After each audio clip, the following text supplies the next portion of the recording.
Cool, so the next step is to delete half of the face.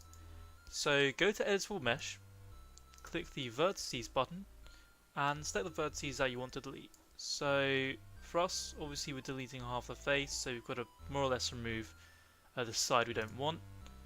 I'm going to be removing this side because I don't want this little bit here. I think it will look stupid if, you know, it had one of these on both sides. So I'm going to delete that.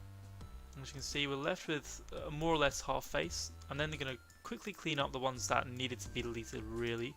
So these, for example, these should have been deleted, and we can just move that in, make it straight, make sure that we've really got a half face. For the ones at the top that are far over, too far over, we're just going to select them, the vertices, and we're going to drag them out to the middle. Oh, I selected the wrong one. Careful when you are selecting them, as you can see, sometimes you might select one or two and they might be wrong and you might mess the entire model up. So pull them out like so. Just you know, take your time doing it. You know, it's not really a rush, I'd say. Don't want to pop off something that's real shit quality, do you? So once you have half the face, half the head, what you're gonna do is you're gonna don't need to even select it, but can I get if you want, I guess. Probably won't add anything, but just need to click the mirror button up here. So do that. Maybe make sure that reference and mirror IK limits are selected. And for us is Y the axis, but it could be Z, it might even be X depending on what way you've done it. For me it's Y, so I'm just going to click OK. As you can see, we have two half faces. So when this happens, what I'm going to say is just check that you're able to mirror the side, the other side of the face when you move or fuck around with the with the head. But yeah, make sure that works, because what we're going to do is basically work on one side of the face, and it's going to make the face symmetrical by the end.